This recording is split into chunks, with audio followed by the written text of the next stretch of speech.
le face-à-face. Et aujourd'hui, Jean-Marie Bordry, vous recevez Serge Tisseron, psychiatre, psychanalyste et membre de l'Académie des technologies et surtout auteur de cet ouvrage, L'emprise insidieuse des machines parlantes, plus jamais seul, aux éditions Les Liens qui libèrent. Bonjour Serge Tisseron. Bonjour. Vous nous mettez en garde contre ces assistants vocaux, ces fameuses enceintes connectées qui nous parlent et à qui on peut parler. Vous nous mettez en garde aussi contre ces chatbots. Alors on n'a pas encore trouvé d'ailleurs de traduction française assez populaire en France, mais quoi qu'il en soit, on peut être d'accord sur le fait que chatbot, vous avez une... Oui, c'est les robots conversationnels. Voilà. Le bot, ça renvoie à un robot. Alors on met un préfixe. Alors chat, c'est chatter. Sexbot, c'est le robot sexuel. Tout le monde comprend. Cobot, c'est le robot collaboratif. Voilà. Et chatbot, c'est le robot qui cause. C'est exactement ça. Lorsque vous parlez, que vous avez une réponse vocale. D'abord, voilà. Tout le point commun entre ces différentes machines, c'est la voix. C'est quoi la différence avec ce qu'on avait auparavant qui était déjà automatique? Vous appuyez sur un bouton auparavant, le bouton exécutait votre commande. Là, vous lui parlez. Qu'est-ce que ça change? Ah, ça change tout. Ça change tout parce que vous adressez à votre machine exactement comme vous adressez à un humain. D'ailleurs, il y a des études qui ont été faites qui montrent qu'il suffit d'ajouter à une machine la voix pour que tout de suite la relation d'utilisateur à la machine soit complètement transformée. Puis ces machines, elles ne font pas que répondre, elles peuvent vous interpeller aussi. Si vous avez une machine chez vous, elle peut vous dire bonjour, bonsoir, voilà, est-ce que tu as bien dormi?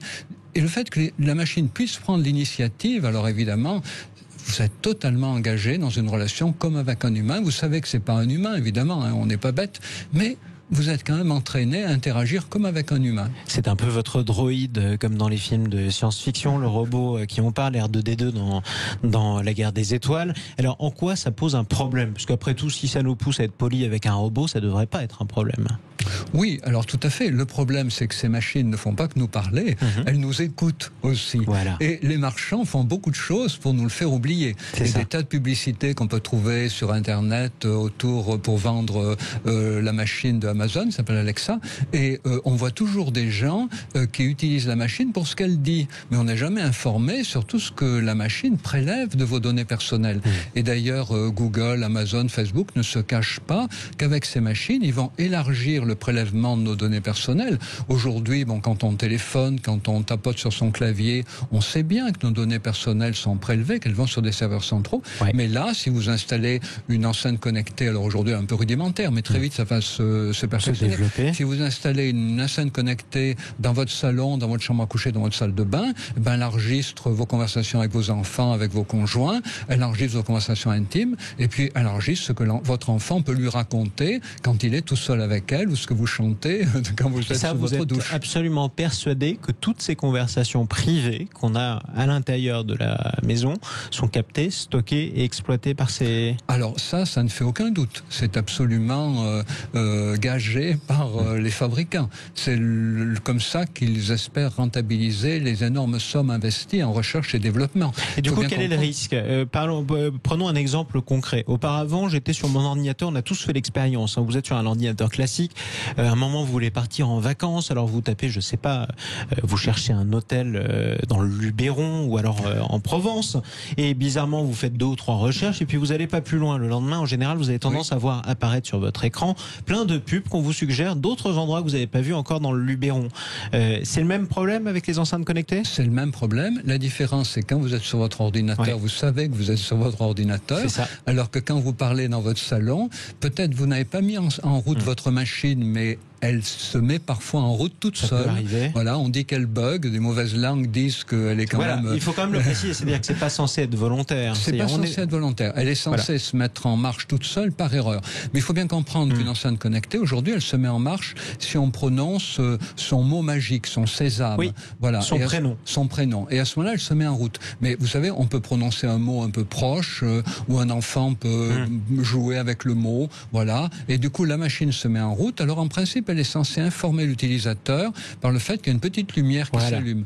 Mais bon, c'est un réflexe on la voit pas forcément.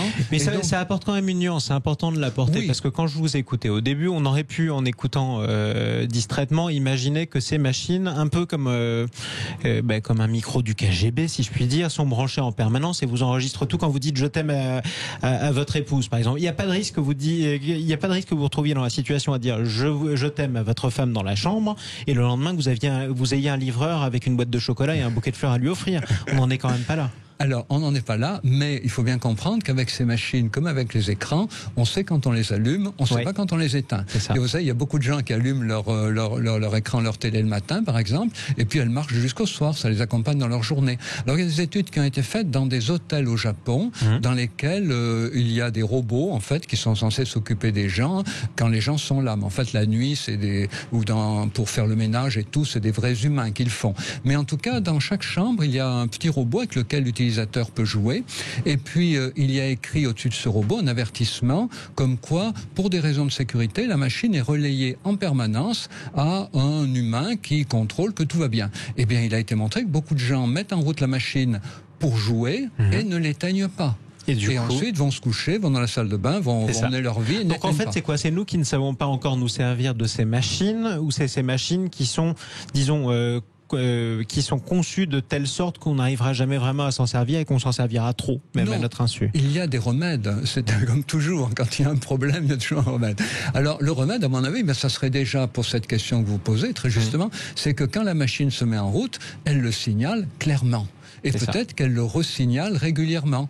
Que toutes les heures, elles disent, ben voilà, bonjour, je suis là. Menez votre vie, mais rappelez-vous que je suis là. Voilà. Mais aujourd'hui, si vous voulez, une petite lumière qui s'allume, un petit dring que personne n'entend. Vous savez, quand dans une conversation, le ton monte et tout, on n'entend pas qu'elle se met en route par erreur. Aujourd'hui, ça, c'est un vrai problème. Et rien n'indique que les fabricants évoluent. Pas encore, Non, rien ne l'indique. Et si le législateur ne leur impose pas, ben, les fabricants ne verront pas de raison de signifier clairement aux utilisateurs quand la machine fonctionne. Parlons des robots de compagnie assez rapidement. Est-ce que c'est quelque chose qui vous inquiète? Est-ce que c'est quelque chose qui va se démocratiser, se répandre dans la société de demain? Alors quand on imagine robot de compagnie, on voit tout de suite des machines avec 2 bras, 2 jambes. On a tous vu des films ou des dessins animés. Voilà, exactement. Est-ce que ça va exister? Alors oui, probablement, mais ils n'auront probablement pas cette apparence très humanoïde. Voilà, aujourd'hui, l'idée de donner une apparence humanoïde à un robot, c'est pas convaincant. Je veux dire, un robot peut faire des tas de choses sans avoir une apparence. Ça coûte trop cher en gros à dessiner pour que ça ressemble vraiment à un humain aujourd'hui. Oui, et puis ça peut créer des confusions. Alors là aussi, si vous voulez, il y a le point de vue des chercheurs, il y a le point de vue des commerciaux. Les chercheurs disent quand même, faut se méfier de pas créer des dépendances trop fortes à ces machines. Et puis les commerciaux disent, ben oui, mais si un robot d'apparence humaine se vend mieux qu'un robot qui n'a pas une apparence humaine, si un robot qui monte les escaliers sur 2 jambes se vend mieux qu'un robot qui monte les escaliers sur chenille, et ben on va fabriquer un robot qui monte sur 2 jambes. Est-ce que c'est grave de parler à son robot malgré tout? Moi, je parlais à mon chien pendant très longtemps. Non, parler à vos plantes vertes, parler à votre robot, non. Mais ne pas oublier que quand vous parlez à votre chien, vous parlez à votre chien, quand vous parlez à votre plante verte, vous parlez à votre plante verte. Quand vous parlez à votre robot, vous parlez en réalité à l'homme qui a programmé le robot et qui est derrière le robot. Et c'est quand votre chien, vous lui parlez, il vous répond, il fait waouh waouh, il remue la queue. Mais quand vous parlez à votre robot, c'est le programmeur qui vous répond. C'est pas le robot. Et c'est tout de suite une image et une vision tout à fait différente dans votre intimité. Restez avec nous, Serge Tisseron. On va continuer à en parler, notamment qu'est-ce que ça change sur notre intimité, qu'on ait des objets connectés à l'intérieur de notre chambre à coucher. Ça change malgré tout des objets auxquels on parle. Justement, on en parle dans quelques instants, juste après les informations. Et nous, on vous propose plutôt que de parler à votre robot, de parler à Sud Radio en direct au 0826 300 300. Vous pourrez interpeller notre invité Serge Tisseron, qui est psychiatre, psychanalyste et auteur de ce livre, L'emprise insidieuse des machines parlantes. À tout de suite. Est-ce qu'il faut effacer à Stein une fresque qui dénonce les violences policières et le racisme? C'est en tout cas ce que demandent les policiers et ils attendent justement du préfet qu'il impose à la mairie d'effacer cette fresque. Vous nous appelez 0826 300 300. Est-ce qu'il faut interdire les chasses traditionnelles, cette chasse où vous prenez avec une pince dans certains terriers les animaux avant de les tuer? C'est ce que demandent certains députés, d'autres veulent les défendre. Et vous nous appelez 0826 300 300. Nous continuons notre conversation avec notre invité Serge Tisseron, auteur de ce livre L'emprise insidieuse des machines parlantes, plus jamais seul. Ça c'est pour vous, pour nous d'ailleurs, plus jamais seul avec ces machines connectées auxquelles nous parlons et qui nous répondent en parlant. C'est un livre qui est publié aux éditions Les Liens qui libèrent. Serge Tisseron, on en parlait à l'instant, juste avant les informations. On se retrouve à parler avec une machine, comme on aurait pu parler avec un chien par exemple. Vous nous expliquez que quand on parle à une machine, c'est comme si on parlait au programmateur qui est derrière, alors sauf qu'il vous écoute pas en direct. Qu'est-ce que ça change pour nos émotions, notre manière d'interagir avec les autres?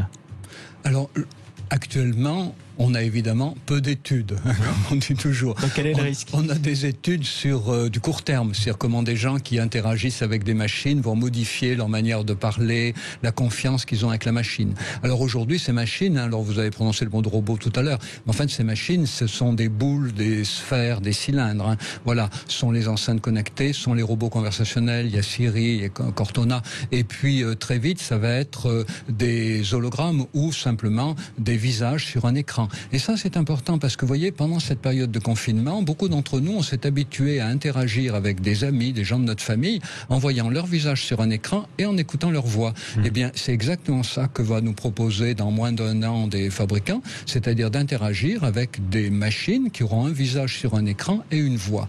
Alors, qu'est-ce que ça change ? Mais ça change d'abord le fait que quand on interagit avec une telle machine, elle va accompagner nos émotions. Oui. Elle va être programmée pour que si je suis content, elle est contente. Et si je pleure, est-ce qu'elle va se mettre à pleurer ? Ah ben, elle va peut-être s'attrister, voilà, prendre une intonation un peu attendrie.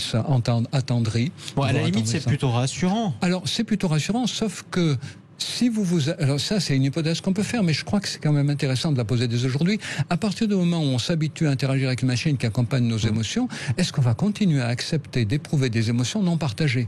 C'est-à-dire aujourd'hui, on éprouve des émotions, des fois on les partage, des fois on les partage pas, mais quand on ne les partage pas, on regrette de ne pas les partager, on continue à les éprouver. Si je vais plus loin et je pousse votre raisonnement plus loin, vous nous expliquez, effectivement, si les machines s'adaptent à notre émotion, et par exemple, je suis triste, la machine devient triste, ça veut dire que je risquerais d'en vouloir à tous les êtres humains ensuite que je croiserai qui auraient l'audace de ne pas être tristes en même temps que moi. Alors c'est un autre aspect des choses, mais déjà le fait que notre émotion aujourd'hui, elle se définit soit parce qu'on éprouve subjectivement, on la ressent à l'intérieur de soi, on est ému, on est bouleversé, soit elle se définit par des manifestations qu'on communique à d'autres. Et les autres voient qu'on éprouve de la colère, de la joie, de la honte, etc. Ils essaient de nous calmer ou de nous remonter le moral, ou alors ils sont tristes avec nous. Et donc il y a ces deux portes d'entrée de l'émotion. Mais à partir du moment où on aura la possibilité à tout moment de partager nos émotions avec une machine, eh bien peut-être que la seule chose qu'on qualifiera d'émotion, c'est ce qu'on pourra partager. C'est-à-dire qu'il y aura plus cette double entrée de l'émotion. L'émotion, ça sera ce que je peux partager. Et ce que je ne peux pas partager, très vite, ça sera éteint. Je ne l'éprouverai plus. Je n'éprouverai que dans le partage. Quel type d'émotion on ne peut pas partager ? Actuellement, l'émotion la plus difficile à partager, c'est la honte, parce qu'on la garde pour ça, on redoute de la partager. Il y a des gens qui rougissent. Mais il a été montré justement que pour les émotions de honte, la machine est un bien meilleur interlocuteur que l'humain. Ça a été montré aux États-Unis avec une machine qui est destinée au diagnostic de soldats ayant souffert de stress traumatique. Et vous savez que les soldats américains, ils peuvent souffrir de stress traumatique comme tous les soldats parce qu'ils voient leurs camarades de combat sauter sur une mine, etc. Mais ils peuvent aussi souffrir de stress traumatique parce que ils ont tué quelqu'un qu'ils croyaient être un combattant, puis s'aperçoit que c'est un civil. Ou alors ils ont fait une frappe, ils se sont aperçus qu'ils ont tué plein d'enfants. Voilà. Et donc du coup c'est la honte. Et il a été montré que ces situations de stress traumatique par ricochet en quelque sorte, elles sont très difficiles à gérer dans une relation avec un thérapeute humain parce que les gens ont honte. Et du coup on a honte de quelque chose qu'on ne veut pas avouer, qui est enfoui. Exactement. Et il a été montré qu'une machine qu'on appelle Sensei, voilà, on peut l'appeler par son nom, cette machine américaine qui se présente comme une jeune femme sur un écran et une machine qui peut non seulement entendre et analyser ce que dit la personne, mais aussi ses intonations, son rythme cardiaque, son rythme respiratoire, sa dilatation pupillaire. Il a été montré que cette machine est beaucoup plus efficace pour diagnostiquer les troubles, les stress post-traumatiques qu'un thérapeute humain. Elle fait un meilleur diagnostic. Elle n'en est pas encore à faire le traitement, mais c'est un côté positif, ça, non ? On est d'accord ? C'est un côté positif, mais voyez, ça rejoint, on revient à ce que je vous disais tout à l'heure, la machine va être capable de s'adapter à beaucoup de nos émotions et du coup effectivement comme vous l'évoquiez, alors comme je l'évoquais moi, on risque de considérer l'émotion d'abord comme ce qu'on peut partager, mais aussi comme ce que vous évoquiez vous, on risque de vivre mal des humains avec lesquels on ne peut pas partager des choses que pourtant il nous semble possible de partager avec une machine. Si ma machine me comprend, pourquoi pas toi ? Oui, c'est ça, effectivement. En tout cas, c'est des questions vertigineuses à se poser. Dans combien de temps vous pensez bien qu'on sera face dans notre notre vie quotidienne à ce type de problème? Dans combien d'années? C'est très compliqué à gérer, mais disons une quinzaine d'années, ça paraît plausible. Presque demain. Il y a un film qui s'appelle Her, il faut toujours y revenir. Ouais. Voilà, Spike Jonze, ce personnage qui tombe amoureux de son chatbot, eh bien, ce chatbot, on pourra en avoir peut-être pas une version aussi fine, mais en tout cas déjà une première version d'ici une quinzaine d'années. Donc dans 15 ans, nous risquons de tomber amoureux de notre chatbot. Oui, c'est presque demain quand même. Restez avec nous, Serge Tisseron. Tout de suite, on fait un tour du côté du standard de Sud Radio. Oui, donc Pascal nous appelle au 0826 300 300. Pascal qui vient de Clermont-Ferrand. Bonjour Pascal. Bonjour Pascal. Oui, bonjour. Bienvenue sur Sud Radio. Merci. Donc je voulais intervenir à propos de la vénerie sous terre et je tiens à me présenter. D'abord, je suis Pascal Pointu, je suis vice-président national du mouvement de la ruralité. Tout à fait. Et ce mouvement de la ruralité qui est à l'initiative avec Édouard Pijalon et Yves Damécourt de la Tribune. Voilà. Donc les choses de la Tribune, je précise pour nos auditeurs sur Sud Radio, la Tribune qui défend ces chasses traditionnelles, puisqu'il y a eu deux tribunes, il y en a eu une autre, d'autres parlementaires qui appellent à leur interdiction. Voilà, et qui a été signée par 62 parlementaires, et nous avons récolté 102 parlementaires, plus une personnalité. Je viens d'écouter M. Dombreval. Et, le député En Marche qui prônait l'interdiction de ces chasses traditionnelles, je le reprécise. Vous l'avez écouté ? Je l'ai écouté attentivement et son récit n'est que mensonge. C'est malheureux à dire, mais qu'un député de la République puisse mentir à tel point, c'est quand même assez offusquant. Parce que la vénerie sous terre, il a oublié beaucoup de choses, Monsieur Dombreval, parce que Monsieur Dombreval accentue la sensibilisation animale, mais il oublie un peu aussi lorsqu'il y a une prédation, par exemple, d'un loup sur un troupeau de brebis, et qu'il y ait 30 brebis qui ont été tuées et une seule mangée, et que les tripes des autres brebis sont à l'air. Ce sont effectivement des scènes assez traumatisantes. Mais quel est le rapport avec la chasse sous terre? La chasse sous terre, je vais vous expliquer. La chasse sous terre est appliquée pour notamment le blaireau et le renard. Ces deux espèces ont une vie spécifique qui est une vie nocturne et sous terre. Donc, ce qui veut dire que pour attraper ces animaux, qui, je précise, posent énormément de problèmes chez des agriculteurs, par exemple... Ce sont deux prédateurs, on peut le dire. Deux prédateurs. Le blaireau, par exemple, en creusant des terriers, est responsable de pattes fracturées de veaux qui tombent dans les trous, et l'éleveur est obligé d'abattre un veau, malheureusement, et ce veau-là souffre énormément.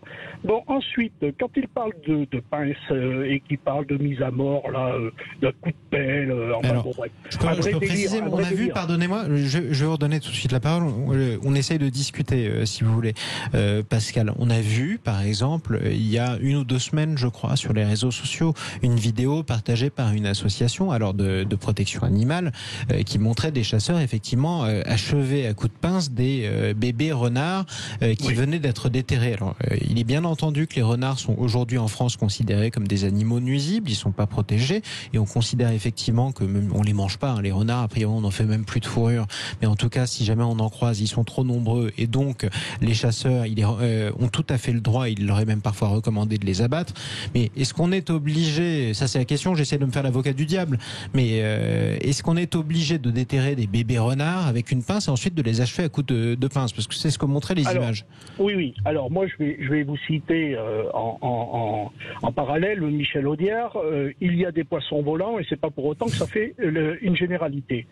C'est ça. Donc il y a des exemples. Il existe aussi des poissons volants, mais ça constitue pas la majorité du genre. C'était une belle citation du film Le Président avec Gabin. Voilà. Et de ce fait, si vous voulez, le comportement de certains chasseurs sont inexcusables. Et moi je pèse mes mots et je le dis haut et fort. Et d'ailleurs Willy Schran est tout à fait le président de la Fédération nationale de la chasse. Et tout à fait et sur la même longueur d'onde. Quand il y a des gens qui portent atteinte à l'éthique et à l'honneur de la chasse, il est inadmissible et nous devons les poursuivre et nous devons les suspendre définitivement de toute activité de chasse. Si je reprends cet exemple dont je vous parlais, justement, c'est bien qu'on puisse expliciter votre propos, Pascal.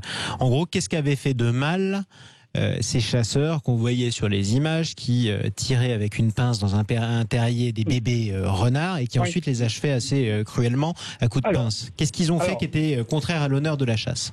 Alors, moi, je vous explique. La pince par elle-même, puisque là, on diabolise une pince. Une pince, essayez d'aller mettre votre main dans un terrier où il y a un blaireau ou même un renard. C'est compliqué. Et vous allez tout de suite comprendre qu'il vaut mieux pas y mettre les doigts. Donc la pince répond à une réglementation bien précise.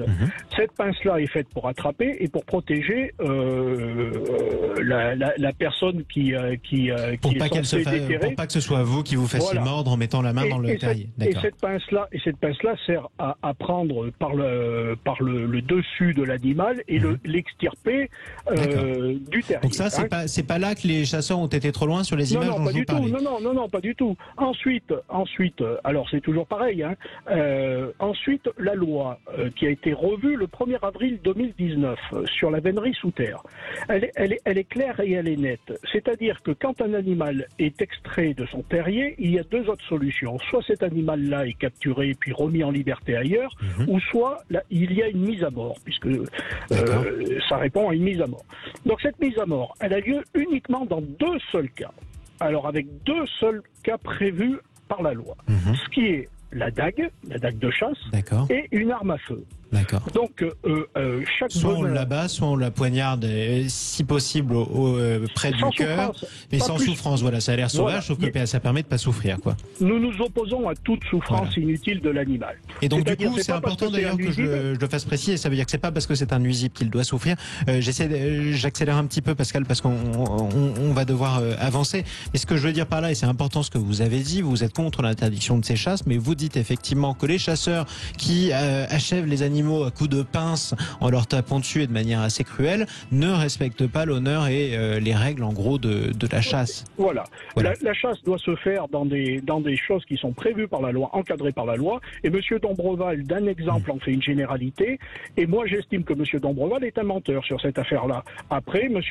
Pierre Morel-L'Huissier lui a répondu, et nous espérons que Pierre Morel-L'Huissier rejoigne le mouvement de la ruralité, mais pour l'instant, la position qui est la nôtre, elle est de combattre toute forme d'extrémisme contre ces gens-là qui veulent absolument, parce que si vous voulez, c'est une porte ouverte. Ils cherchent à interdire les chasses traditionnelles. Et ensuite, vous avez peur qu'ils essaient d'interdire d'autres parties de chasse, en tout cas. Voilà. J'ai pas peur, c'est une réalité. Tous les jours sur les réseaux sociaux, nous sommes traités de nazis, de criminels et ainsi de suite. Oui, effectivement. Alors ça, c'est autre chose. Après, il faut qu'on soit quand même réglo avec tous ceux à qui on a donné la parole sur Sud Radio. À aucun moment, Loïc Dombreval ne vous a traité de nazi sur Sud Radio, parce qu'à aucun moment, on a laissé qui que ce soit vous traiter de nazi. En tout cas, merci Pascal de nous avoir appelé au 0826 300 300. On va se retrouver dans quelques instants. Oui, vous pouvez nous appeler. Est-ce qu'il faut bannir cette chasse traditionnelle ? Vous êtes très nombreux à nous appeler sur le sujet, mais vous pouvez aussi interpeller notre invité, Serge Tisseron, psychiatre, psychanalyste et auteur de ce livre sur l'emprise insidieuse des machines parlantes. Est-ce qu'elles vous font peur ? Vous nous appelez. À tout de suite. Et vous continuez à nous appeler 0826 300 300. Nous sommes par ailleurs toujours avec notre invité Serge Tisseron, auteur de ce livre L'emprise insidieuse des machines parlantes. Vous ne serez plus jamais seul, c'est publié aux éditions Les Liens qui libèrent. On continue à donner la parole à tous ceux qui nous écoutent sur Sud Radio et qui ont la parole jusqu'à 14h. Oui, et c'est Richard qui nous a appelé au 0826 300 300. Richard qui nous appelle de Marseille. Bonjour Richard. Bonjour Richard. Bonjour Richard. Bonjour. Et bienvenue sur Sud Radio. Bonjour Jean-Marie, bonjour Serge. Voilà, votre débat est très intéressant et je suis d'accord avec vous. Mais moi, c'est tout le contraire. Je suis malvoyant. Et la reconnaissance vocale, j'en ai pas. Voilà, l'ordinateur, je ne peux pas l'utiliser. Le smartphone, c'est très difficile. Je ne peux pas envoyer un SMS, je ne peux pas en recevoir. Oui, il n'y a pas de touche sur des écrans tactiles, par exemple. C'est très difficile de s'y repérer, c'est ça ? Exactement. Et en plus, je suis passionné d'histoire. Je ne peux pas rentrer dans Wikipédia. Et je ne sais pas comment faire. Voilà. Donc vous avez besoin, vous, de la commande vocale ? Eh oui, énormément même. Énormément. Alors un grand merci pour votre intervention, parce que il faut le dire, mais alors on est parti évidemment sur les problèmes d'enceinte vocale, mais il faut dire toujours que les outils numériques quand même apportent une aide inouïe à toutes les personnes souffrant de troubles sensoriels et moteurs. Et c'est très important dans le cadre de l'éducation nationale aujourd'hui, c'est très important dans le secteur hospitalier, c'est très important dans la vie quotidienne. Mais il faut bien comprendre aussi que les machines qui sont mises au service de la population, ces fameuses machines parlantes, elles vont aussi nous faire courir le risque de les utiliser bien au-delà des services qu'elles nous rendent. Si vous voulez, on peut prendre une comparaison qui est familière à tout le monde, l'automobile. L'automobile, c'est une invention formidable, mais vous savez très bien que dans les années 1950 à 2000, les gens les ont utilisés beaucoup trop. Les gens prenaient l'automobile pour faire 200 mètres. Les gens préféraient toujours leur automobile à eux plutôt que des transports en commun, alors qu'ils auraient peut-être été plus vite en transport en commun et ça aurait été mieux pour la planète. Donc le problème, si vous voulez, c'est pas les technologies, c'est le fait que quand une technologie arrive, les fabricants, pour la rentabiliser, incitent les utilisateurs à utiliser cette technologie bien au-delà de ce qui leur est utile. Une surconsommation. C'est arrivé avec l'automobile, on pourrait prendre l'exemple des écrans, mais alors celui-là est encore plus évident, on est en surconsommation et pourtant les écrans sont une invention formidable.